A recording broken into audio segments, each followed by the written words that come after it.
Monsieur Dubois, il est l'heure de votre vitamine du soir. La voix de l'infirmière, mielleuse mais ferme, résonna dans la chambre luxueuse.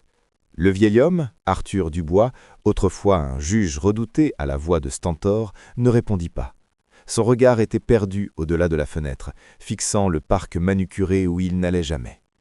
L'infirmière, Corinne, lui tendit un petit gobelet en papier avec 2 pilules, une blanche et une jaune. « Allez, Arthur, ne rendons pas les choses difficiles. » Arthur détourna lentement sa tête chenue. « Je ne veux pas, ça me rend cotonneux, la tête vide. » La plainte était un murmure, à peine audible. Corinne soupira, son sourire professionnel se fissurant une fraction de seconde, révélant une impatience froide. « C'est pour votre bien. Le docteur Giraud dit que ça vous aide à rester calme et à ne pas vous angoisser. » Elle posa le gobelet sur la table de chevet et se pencha vers lui, son parfum floral envahissant, mais son ton devenant glacial. « Si vous ne les prenez pas, je devrais le noter dans votre dossier, et nous savons tous les deux ce que cela signifie. Le protocole d'agitation sera enclenché, et plus de visite de votre charmante petite fille pendant 1 semaine, pour votre repos. » Le chantage était précis, chirurgical. Le vieil homme tressaillit, comme s'il avait reçu un choc électrique. Léa était sa seule lumière, son unique encre dans un monde qui devenait flou. Il prit les pilules, ses doigts tremblants, et les avala à sec, une larme silencieuse et amère roulant sur sa joue ridée. L'infirmière hocha la tête, satisfaite. « Voilà un homme sage, faites de beaux rêves. » Elle quitta la pièce, le laissant seul avec le crépuscule qui tombait. « Avez-vous déjà soupçonné que l'être que vous aimez le plus au monde vit un enfer silencieux, à l'abri des regards, dans une prison dorée pour laquelle vous payez une fortune ?» 6 heures plus tôt, Léa était dans son petit appartement parisien, penchée sur son ordinateur. À 25 ans, elle était une documentariste en herbe, enchaînant les petits contrats et les projets personnels dans l'espoir de percer. Sur son mur, une photo d'elle à 19 ans, rayonnante, à côté de son grand-père, Arthur, le jour de sa remise de diplôme en droit à la Sorbonne. Il était son héros, son mentor. La plaque de notaire qu'il lui avait offerte trônait sur son bureau, gravée de sa devise « La justice et la vérité en action ». Mais depuis son AVC 2 ans plus tôt, suivi d'un diagnostic de troubles cognitifs légers, il n'était plus le même. Il avait besoin de soins constants, d'une surveillance que Léa, avec sa vie précaire, ne pouvait lui offrir. Après des semaines de recherche et de visites, elle avait choisi les Jardins d'Éden, la résidence la plus réputée de la région. 8 000 € par mois. Une somme exorbitante, financée par la vente de la maison d'Arthur. Mais les brochures et la directrice promettaient des soins dignes d'un roi, dans un environnement idyllique. Son téléphone sonna, l'appel hebdomadaire programmé de son grand-père. Sa voix était pâteuse, lointaine, chaque mot semblant lui coûter un effort. « Tout va bien, ma chérie. Les gens sont gentils, oui, très gentils. Ne t'inquiète pas pour ton vieux papy. » Mais Léa s'inquiétait. À chaque appel, il semblait plus distant, plus confus. Lors de sa dernière visite, il avait des bleus sur les avant-bras. Le personnel, gêné, avait parlé d'une chute maladroite contre une table de chevet. « Papy, tu es sûr que ça va? Tu as l'air si fatigué. »« Je suis juste vieux, ma puce. Le corps ne suit plus. » Mais il y avait une hésitation, un souffle coupé, comme s'il voulait en dire plus, mais qu'une peur invisible le retenait. Léa raccrocha, un sentiment de malaise grandissant en elle.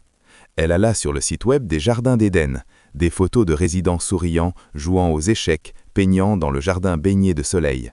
Un paradis sur papier glacé. Mais les yeux de son grand-père sur la dernière photo qu'elle avait prise de lui racontaient une autre histoire. Une histoire de solitude et de peur. Ce soir-là, elle prit une décision. Son prochain projet ne porterait pas sur les artistes de rue de Belleville. Il porterait sur la vie au Jardin d'Éden. Officiellement, un projet pour célébrer le 3e âge. Officieusement, une enquête. Le lendemain, elle obtint un rendez-vous avec la directrice, Madame Isabelle Dubois. Une femme dans la cinquantaine, élégante, au brushing impeccable et à la poignée de main ferme. Son bureau surplombait le parc, un véritable poste de commandement. « Un documentaire? Mais quelle idée merveilleuse !» s'exclama-t-elle. « Nous sommes si fiers de notre communauté, de notre approche holistique du bien vieillir. Vous aurez un accès quasi total. Nous n'avons rien à cacher. » Léa sentit un frisson. C'était trop facile. Elle commença le tournage la semaine suivante. Au début, tout était parfait. Trop parfait. Les infirmières, Corinne en tête, étaient charmantes devant la caméra. Les résidents qu'on lui présentait, triés sur le volet, ne tarissaient pas d'éloges. Mais Léa, l'œil aiguisé de la documentariste, remarqua des détails. Les résidents les plus coopératifs avaient tous l'air légèrement hébétés, leur sourire un peu figé, et ceux qui semblaient plus lucides, comme une ancienne professeure de piano nommée Hélène, étaient toujours tenus à l'écart, souvent interrompus par une aide-soignante zélée. Un jour, en interviewant son grand-père pour son faux documentaire, elle remarqua qu'il luttait pour trouver ses mots, bien plus que d'habitude. Plus tard, elle croisa dans le couloir un jeune aide-soignant, Karim, l'un des rares à ne pas afficher un sourire forcé. Il laissa tomber un dossier et en le ramassant, il lui glissa à voix basse, sans la regarder « Demandez-lui ce qu'on leur donne pour la détente. Regardez les prescriptions du docteur Giraud. » Puis il s'éloigna rapidement. Intriguée, Léa prétexta un oubli et retourna dans la chambre de son grand-père. Elle laissa tourner sa caméra, cachée dans un bouquet de fleurs artificielles, après son départ. Le soir, en visionnant les images, elle sentit son sang se glacer. Elle vit l'infirmière Corinne entrer. Alors le vieux juge, on a encore essayé de se plaindre à sa petite fille. Elle lui tordit le bras. « Vous savez ce qui arrive aux résidents qui causent des problèmes. Le docteur Giraud augmente les doses. » Léa regarda, horrifiée, l'infirmière sortir une seringue et administrer de force une injection à son grand-père qui pleurait en silence. « Ça vous calmera. Et si vous dites un mot à qui que ce soit, la prochaine fois ce sera double dose, et on dira à votre petite fille que vous devenez agressif et qu'il faut limiter les visites pour la sécurité de tous. » Léa arrêta la vidéo, tremblante de rage et de chagrin. C'était donc ça. Sédation forcée, intimidation, chantage affectif. Son premier réflexe fut d'appeler la police, mais elle se ravisa. Une vidéo, prise à son insu. Il dirait que c'était un incident isolé, une infirmière à bout, que son grand-père, avec ses troubles cognitifs, était un patient difficile. Ils étoufferaient l'affaire. Non, il fallait plus. Il fallait prouver le système. Elle acheta une autre caméra, minuscule, en forme de bouton de veste, et la cousit sur un des gilets de son grand-père. Lors de sa visite suivante, elle lui expliqua à voix basse comment l'activer d'une simple pression. « Papy, s'il te plaît, fais-moi confiance. Filme tout. C'est notre seule chance. » Le vieil homme, voyant la détermination dans les yeux de sa petite fille, une détermination qu'il lui avait lui-même enseignée, hocha la tête, une étincelle de son ancien moi brillant dans son regard. Pendant 3 semaines, Léa mena une double vie. Le jour, elle tournait son documentaire mielleux, interviewant une Madame Dubois de plus en plus méfiante. La nuit, elle analysait des heures d'enregistrement terrifiants. Les images de la caméra bouton étaient un catalogue d'horreurs quotidiennes. Des résidents laissés dans leur souillure pendant des heures, des aides-soignants se moquant de la confusion d'une vieille dame atteinte d'Alzheimer. Mais le plus accablant fut le son. La caméra capta une conversation entre Corinne et une autre infirmière. La famille de Madame Martin a encore payé pour le pack Premium Alzheimer. Ça veut dire qu'on peut lui facturer 15 séances de kiné par mois qu'elle ne fait jamais. Le docteur Giraud signe les papiers sans regarder. 40% pour la clinique, 60% pour la direction. C'était une escroquerie organisée. Les résidents étaient maintenus dans un état de confusion par une surmédication pour qu'ils ne puissent pas se plaindre, pendant que leur famille était facturée pour des services fantômes. Léa, grâce à une astuce, faisant semblant de faire tomber du café sur une pile de factures au bureau des infirmières, réussit à photographier plusieurs factures de son grand-père. Séance de stimulation cognitive, atelier mémoire personnalisé, des activités auxquelles il n'avait jamais participé. Karim, l'aide-soignant, la contacta via un numéro prépayé. Terrifié, il lui confirma tout. Le docteur Giraud, un médecin généraliste extérieur, passait une fois par semaine, signait des dizaines de prescriptions de sédatifs en échange d'une prime généreuse et ne voyait jamais les patients. Il lui révéla l'existence d'un système de points. Le personnel qui réussissait à vendre le plus de services additionnels aux familles recevait des bonus. Léa savait qu'elle tenait sa bombe. Elle avait les preuves de la maltraitance, de la fraude à l'assurance maladie, du conflit d'intérêts. Elle passa les 2 semaines suivantes à monter son vrai documentaire. Le montage était brutal.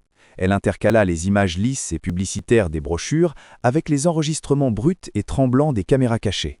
La voix douce de Madame Dubois vantant le respect de la personne était suivie par le son d'une infirmière hurlant sur un vieil homme sourd. Le plan de Léa était audacieux, presque fou. Elle contacta toutes les familles des résidents, une par une, les invitant à une projection spéciale en avant-première de son documentaire, dans la grande salle de réception des Jardins d'Éden. Un hommage à nos aînés et au personnel dévoué qui prend soin d'eux, disait l'invitation.